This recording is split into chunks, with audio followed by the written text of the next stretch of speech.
The container is now open. That was very theatrical. Thank you. You're welcome. This is a very special episode of The Container. Very special. Because we are announcing, for the first time ever, we are taking a short break.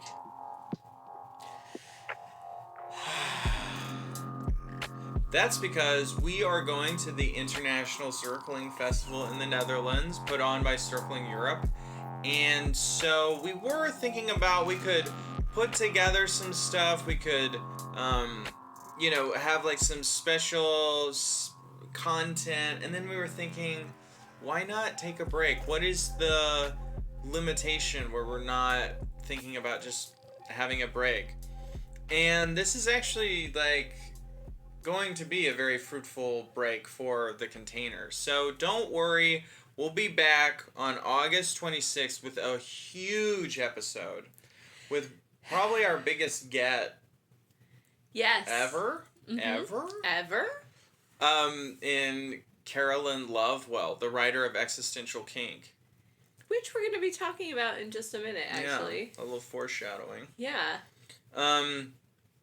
Yeah, but while we're there in Europe, we're going to be meeting tons of people at the festival who are doing research in a field that we're really excited about. We call it the Beyond. Yes. Yeah.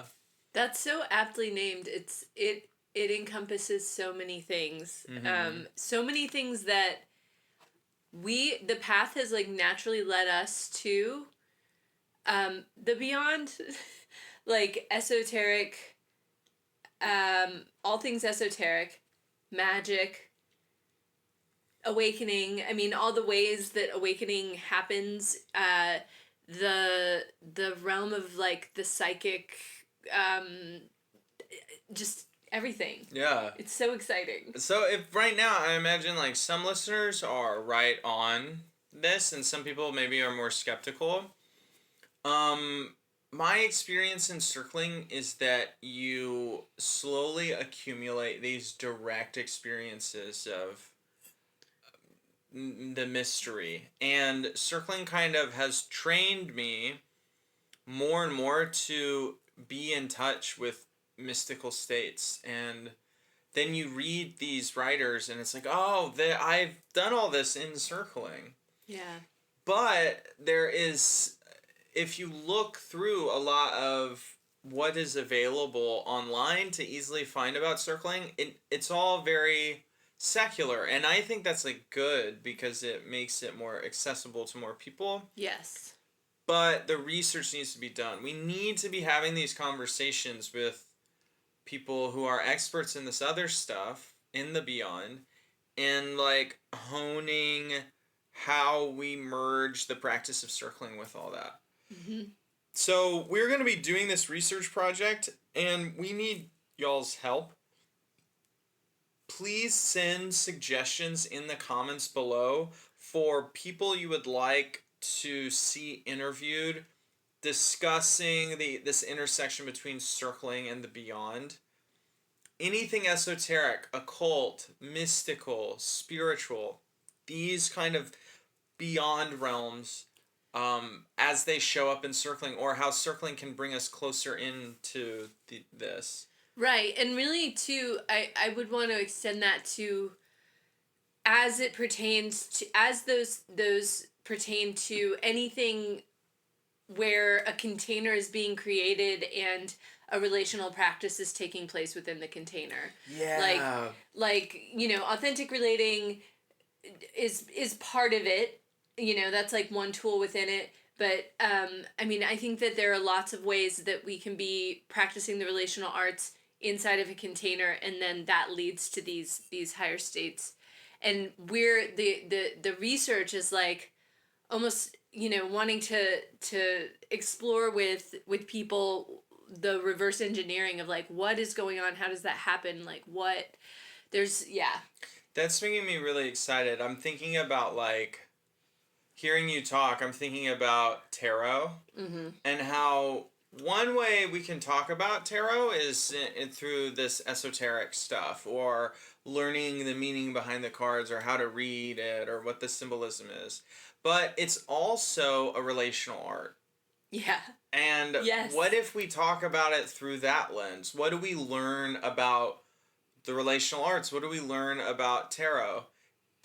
That is exciting. That's crazy exciting.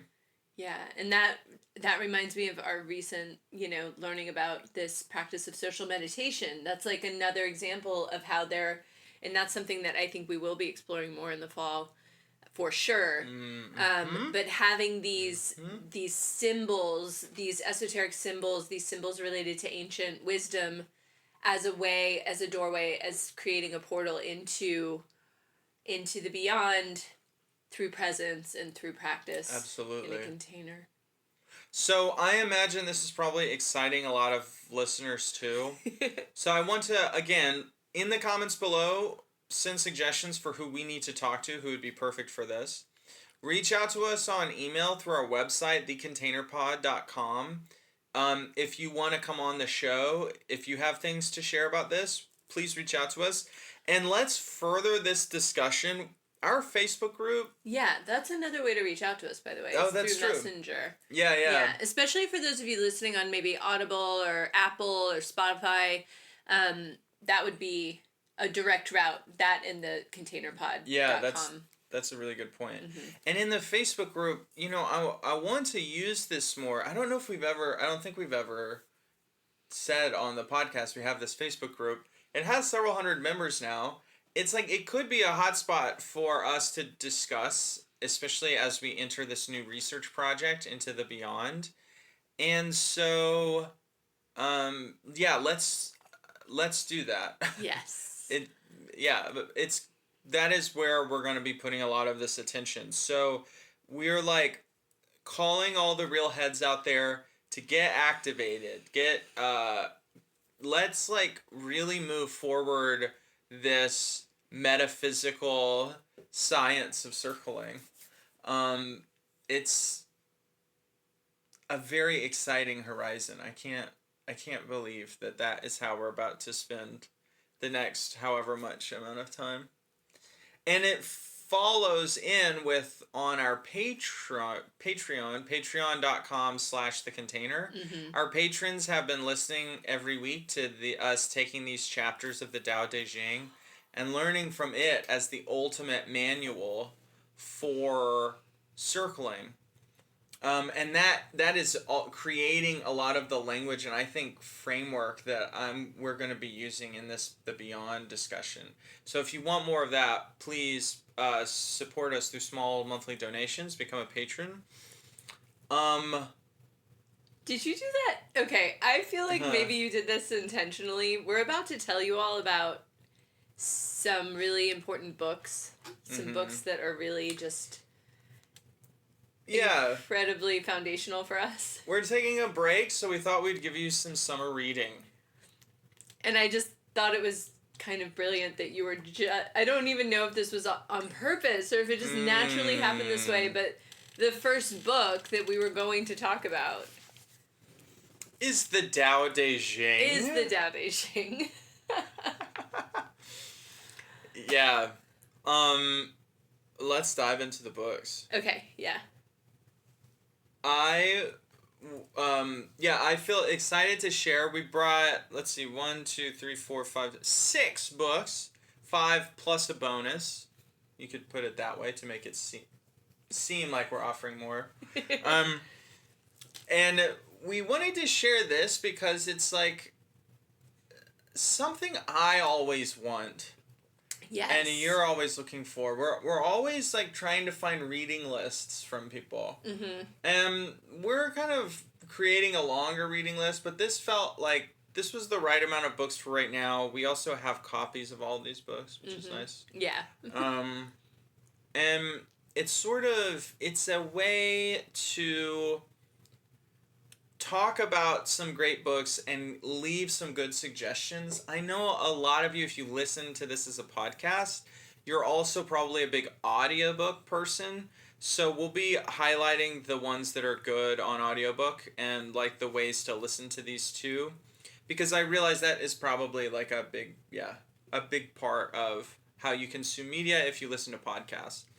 If you're watching this on YouTube, like and subscribe, obviously, and and yeah, it's like none of these books, to my knowledge, have been turned into YouTube movies, but who knows? Except for the one you're holding, in a way. Yeah, in a woo way. In a woo way. Got her. There are lots of audio versions of this book on YouTube with the I was gonna say the lyrics with the words on the screen. Yeah, so let's dive in. The Tao Te Ching is widely available online.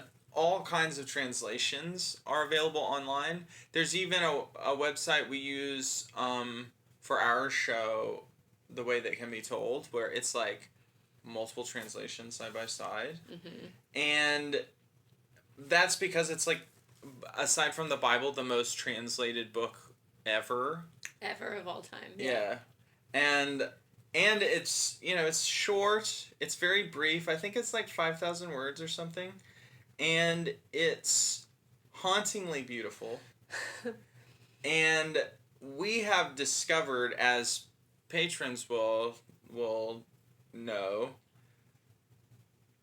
we've discovered that it is not just a great book for living, it's a great book for understanding circling. Yes. How to circle, how circling works, why circling works. What circling is like. What it's like to circle. Yeah. Yeah. And I would say we probably recommend the Stephen Mitchell translation. For sure, yeah. It's so beautiful. It's not the absolute most accurate, but yeah, we need beauty too. I think beauty helps actually make it more accurate in a way. Yes, it does. It also, I think, why I can't recommend this book enough, if you have read it, like, before this year, I had read this when I was 16 or something, 17. Mm-hmm. It's so long ago, and I read it, and then I was like, oh yeah, I've read that.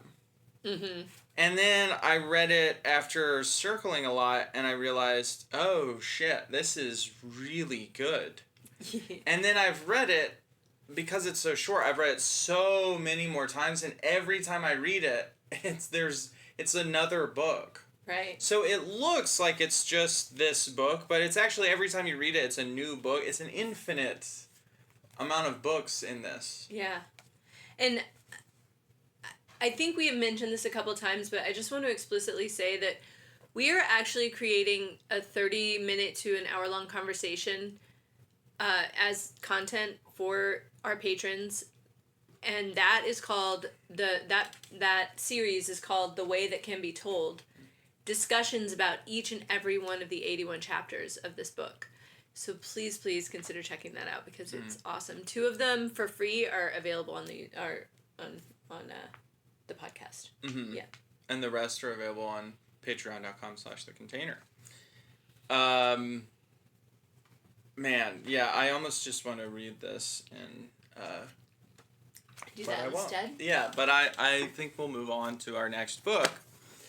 Do you want to do this book? I feel like trading off. I love this book. I got this book at the beginning of this year, actually. This particular book, it's the I Ching. I Ching. This is more than just the I Ching. This has this particular version, which is by Benebell Wen. Shout out, because this woman is incredible.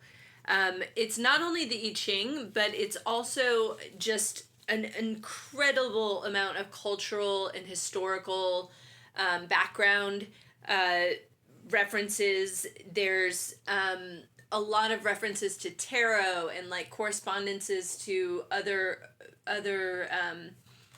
modalities. and it teaches you. It has practicums all throughout, like ways to practice with the I Ching, ways to practice with the yarrow stalks, ways to practice shamanic, connection with the universe and nature. It's endlessly entertaining, and it's a daily reference. Like, it's something that Jonathan and I will often just flip to something in the morning, read that, and that will be like a guide through our day. Or we'll do a divination with the coins and pull a hexagram and see what are the energies present for our day. What else would you say about this? I would say that for those who aren't super familiar, the I Ching gives you all of these cryptic poems that there are different ways to choose, either flipping coins or using the yarrow stalks like you talked about. Kind of the tarot or something. And it's somewhat random, and then it gives you this cryptic poem, and then it gives you a poem that it's changing into. And you kind of compare. It's also called the Book of Changes. That's another way of translating the title, or the Classic of Changes, because it's all about how energies are shifting between yin and yang all the time. So for me, it's a very, it feels like this very flowy, interesting relationship to have with a book that's talking in many ways about the same thing that Tao Te Ching is, but it's slightly older and it's more cryptic. The imagery is more poetic and evocative. There's really fun ones about it's something they'll say is it's auspicious to cross the great stream. And that can mean many things depending on what your day looks like, but it's such a wonderful way to engage these ideas with this imagery, like crossing a great stream, fording a stream on your adventure. Yes. Or there is one where you're cooking and you spill and the porridge gets on your dress. Yeah. And it's these are just fun imagery and scenes that I can bring with me through my day. And at its heart is this fundamental understanding that nothing stays the same. All things are changing through receptive and offering energy. There's this eternal movement that we are a part of, that circling really connects me to. Yeah. So I feel like this and the Tao Te Ching are really amazing companions. Yes. The I Ching is a great way to start a magical practice that doesn't require much more than 3 coins, so it does cost some money. You can find these resources for free online if you don't want a book. I think Benebell Wen's book is... It's the one. It's so thick. When I picked it up because Sai had been reading it and enjoying it, and I wanted to really drill down my understanding of the I Ching, and I was like, well, I'll just browse through it. But I ended up reading the whole thing because it's just so wonderful. It's such a wonderful work. And it's 3,000 years old. Right. Which is, right. It's pretty old. Yeah, and I think there is, there's the Lindy effect. No. For non-perishable goods, the longer something has survived, the more likely it will survive in the future. Nice. Yeah, there's something to that. It's been good for 3,000. It's probably good for the next 1,000 or more. Yeah. I love that. I could just talk a lot about it. I think another thing that's really cool about it is it's spooky. Ooh, yeah, it is spooky. It is really spooky, and you don't have to believe in divination. You don't have to just try it and get spooked out. That's fun. Especially as we move into the fall.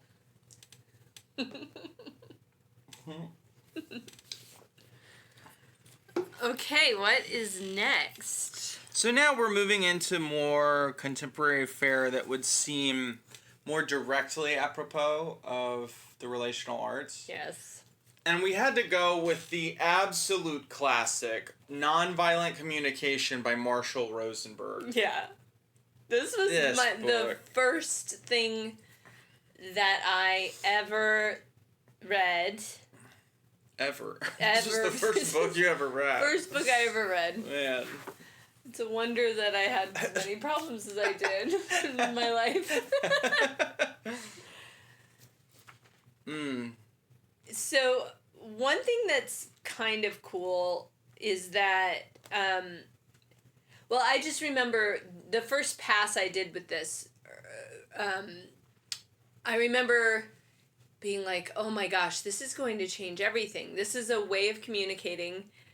This is like a structure, a format of communication that really helps teach a person how to own their own experience, which is foundational. And that's ongoing as well. But also, it teaches you how to own your experience, but it also teaches you about how to, or at least for me, it was like how to recognize what my needs were so that I could clearly express them. Because I think like a big hurdle for me in my healing journey was not being able to, it was that my needs weren't being met, but I didn't know what my needs were. Like, you know, it's one thing to just be like, well, my needs aren't being met. But then like when you start to really get down to it and you're like, wait a second, but what are my needs? Like, I don't even know what they are. I haven't even spent enough time to think about that. This book will allow that. It like teaches that. It's an incredible resource. It really is. When I first encountered it, I saw it's kind of a cheesy book. It has a lot of bad poetry in it. Marshall Rosenberg does this stuff with puppets where it's like putting on your giraffe ears or your jackal ears. Jackals, the old violent communication style. Giraffes supposedly have the biggest hearts or something of longest necks. Longest necks, that's for sure. Of any land animal, and so they're like, it was just kind of like, what is this? Exactly. Yeah. This is kind of silly. There's like if you get into the Mr. Rogers vibe to it. Oh yeah. It is actually an extremely radical book. And once I started taking it in, I really changed as a person. Like the folds in my brain started changing. Yeah, it rewired things. I think one phrase that always really stuck with me was conflict is the tragic expression of a need. Going unmet. Yeah. Oh yeah, of an unmet need. That's right. It's like once we start to take in that the way we are communicating connects to the way we are thinking, and if we change the framework we communicate in, it is a prompt for us to see the world in a different way. Yeah. It shows us the power of the relational arts to literally make peace where once there was conflict. And that, it's literally Christ-like, the mission of this. And the impact it had on my life was, again, revolutionary. It made me feel so much more responsible for the things I experience.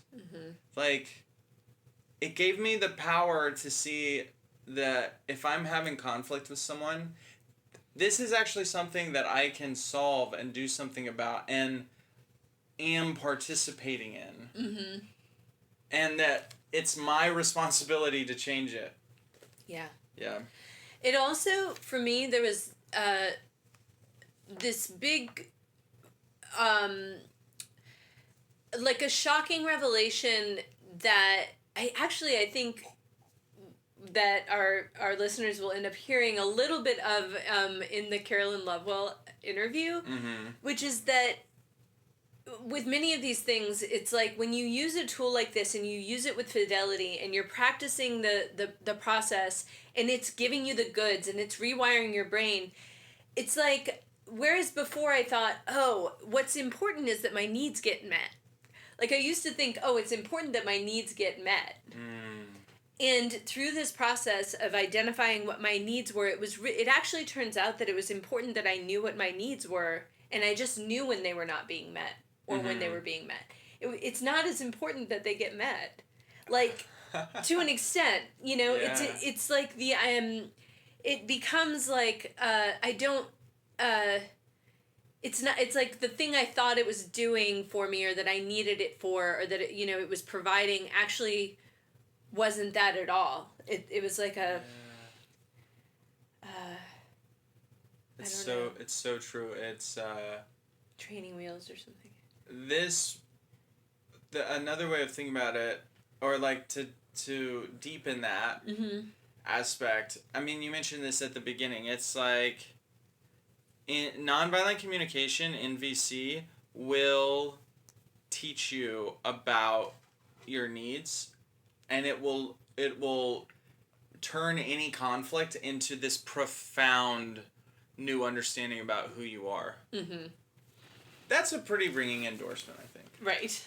And critics will say that it's very robotic and can be misused. And those critics are Debbie Downers who, no. There is truth to that. Yeah. But I feel like it's, any system is like, only as good as the actual inner work you're doing with it. Yes. So, like, you can do it, you can misuse it, but you can also use it the right way. The right way. I think we we have joking ways of using MVC. Like, yeah, that's true. It's kind of as a the weaponized version of MVC. Mm-hmm. Like, it can be fun. Yeah, weapons are fun. All right, what do we have next? Ooh. Oh yeah, by the way, really, there's a lot of free Marshall Rosenberg content. This guy who wrote Nonviolent Communication, there's a ton of stuff on YouTube. There's a whole podcast feed with like just hundreds of hours of workshops and stuff he did. Same with that Benebell Wen Yi Jing. If you want to start learning right away and you're on YouTube, first of all, like and subscribe. And then go to Benebell Wen. Her YouTube is fire. It's so good. Also, Jonathan did a ton of work writing some really great blogs related to NVC on our website, thecontainerpod.com. That's true. So what's the next book on our list, Sai? The next book on our list is Getting Real. Oh, Susan Campbell, a former guest, making her, so you can actually see an interview with her on The Container. Yeah, an interview with her, and then an interview of her doing couples counseling for Jonathan and I, our coaching, or what is it? Yeah, we did a whole process with Susan Campbell. It was awesome. She is the original gangster, the OG of AR, of authentic relating, I would say. And this book is just, it's a foundational text about it has practices, it has basic principles of relating, what authenticity is and how to access it. And this was, this was around, and she was using this, I mean, when we were, like, babies. Yeah, right. That's something I really like about it, about Getting Real. And this is very true of Susan Campbell as a person, or at least how I received her. Talking with her is it's so down to earth. It's so grounded in reality. Yes. Like, this is what it's like to be alive and to be with other people. And if we just figure out ways we can access what is real for us, that will serve us in all these different ways. So let's do that. Let's, it's not filled with a lot of theories that you have to buy into. It's not like the Tao Te Ching or the Yi Jing where it's like it can get like cosmic. It's very practical. It's written for people who have emails to check and, are like living in our day-to-day life. It's so relatable, and unlike NVC is very programmatic, and that is a great part of it, is that you apply it and it's structured. And Getting Real are more like these offers of like, this is a way you can get real. And this is a way you can get real. And like, the next time you pick up the phone, hold this in your heart, and this will like get you to more realness. Yeah. What a wonderful book. Yeah, and I think my sense is that so much, like this may be a little controversial. The agreements for circling, like, and that, a lot of circling communities will have the 5 agreements. Yeah. I'm pretty sure, like, all of them come from Susan Campbell's work. Yeah. There will be people who are like, oh, I came up with the 5 agreements. But, yeah, I've noticed that Susan Campbell predates circling, and that all of the agreements are in her texts. And she is 82 years old, and as of today, she is still actively writing incredible blogs. She just moved everything from MailChimp to Substack, and she has a free Substack that you can subscribe to. Incredible. She was writing about politics today. I mean, she is, again, with this, like, very, just incredibly real, incredibly user-friendly, like, just solid neutrality. She's an incredible gift to this world. And I also just want to vouch for, like, when we interviewed her, there's this like sense as you were talking to her, like, oh, this is someone who actually lives her life this way, and has been doing it longer than almost anyone else, using these the sorts of things that authentic relating and circling thrive on. She's been working with those principles for like decades longer than that movement has existed. Yes. And it fucking shows. And you talk to her, and she's not... what's really refreshing too, though, is she's not overly precious with it. It doesn't take her forever to say something because she's trying to like fit it into all the like owned language. She just like lives in a very owned and authentic way, and it's I'm a fan. Getting Real. There's also a board game or a card game that you can get. There's also like she has like a bunch of books that are like getting real, like with dating and in the workplace, and so that there's like a whole lot of Susan Campbell, including on the container. So check that out. This is a very exciting title. Existential Kink. Oh, yeah. Part of why it's so exciting is that we interviewed the author, and that 2-part discussion is coming up. The first part drops August 26th. Yes. On the Containers feed. So. After our 2-week break. Yeah. And I can say that talking to Carolyn Lovewell, that was like such a I like fan. It was a very fanboy moment. It was like, whoa, the Carolyn Lovewell, because this book, Existential Kink, is like, I think the single best book on shadow work that you can find. Yes. It is crazy. I started really earnestly doing, I've done various versions of shadow work throughout my life, but I started, sitting down and really, I got a journal and, started digging into my shadows. May 1st, 2023, I remember. May Day. It was there. And had found my sort of intuitive path led me to several different ways of going in and looking at these harder to look at things inside of me. And then this spring, so almost a full year later, I discovered this and started doing the practice, and it it was like it just sort of did a nuclear bomb on my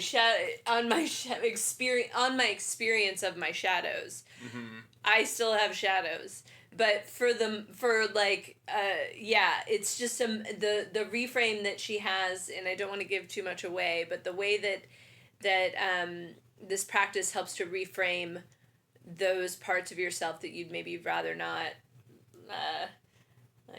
advertise, right, is just absolutely groundbreaking, incredible. I can't say enough about it. And this woman is just, in my opinion, the embodiment of joy. She is just, having her on the show, the way that she laughed and the way that she sees life as this playful, fun thing to do. It's just, and then the magical nature of it. She's just such an incredible person. And I also want to note that if you're looking this book up, she wrote it under Carolyn Elliot. Mm-hmm. And then now it goes by Carolyn Lovewell. Yeah. Something about Existential Kink that I want to address is when I first heard about it, the title, I was like, what kind of buzzword, gobbledygook is this? And then I dismissed the recommendation for a year or so. And then when I finally read it, I was like, oh, it's actually the perfect name. So don't let the name make you feel discouraged. The name is good and true and just. Yes. There's the reframe of your suffering through the lens of kink is actually really, really helpful. And even if you're not into kink in your sexual life, I don't want to go into it too much because we have these interviews coming up and it's you really need to read the book. The audiobook is really good. It's read by the author, and that's how I consumed it the first time, and I got everything out of it. Some books are better audiobooks and some aren't, and I would say this one is a really good audiobook. Yeah. Yeah. Last book recommendation? Yes, and this book I read the longest ago, I think, of all the ones. All of the ones, but it's called No Bad Parts. The classic. This is the classic text on parts work and on internal family systems, the way that inside of all of us we have many competing parts, and those parts are trying to get their needs met, and that has us acting in ways that may be conflicted or confusing, and it helps sort of create this framework or this map of what those parts are, what they need to feel whole again, so that we're acting in alignment with like what our values are, what our conscious mind believes our values are. Yeah. Or something. So yeah, and I notice it's like good to group with Existential Kink as a book to read to orient yourself to what is coming up while you're circling. And my experience is that circling is a really good modality for discovering your parts. Yes. And because you're in these moments that can be really activating, and then you're there taking your time parsing out everything that's going on. And this book is a way to like grab a hold of that content and then dive deep to get the most out of it over the course of your practice. Yeah. It's like, yeah, because like Schwartz, what's his name? Richard Schwartz. Richard Schwartz. He gives you practices and frameworks to understand the dynamics that these parts take on in a way that you can start charting them and naming them and getting used to seeing these persistent sub-personalities. I think that for me, the system is maybe a little rigid, but it's kind of like with NVC, like you're not gonna... I don't think the expectation is you do rigid NVC while circling. It's like trying really hard to stay to those principles throughout your life, and especially while circling will like improve it. Same with parts there stuff. Yes. And there's a lot of different parts things. This is the one though, this is important too. While there's a lot of different parts therapy modalities, this one is probably going to help you have a conversation with the most amount of people about it. Yes, for sure. Yeah, this is the one that, like, there are a lot more resources for. And, you know, it's all of these systems are, like, you know, they're systems. They're like,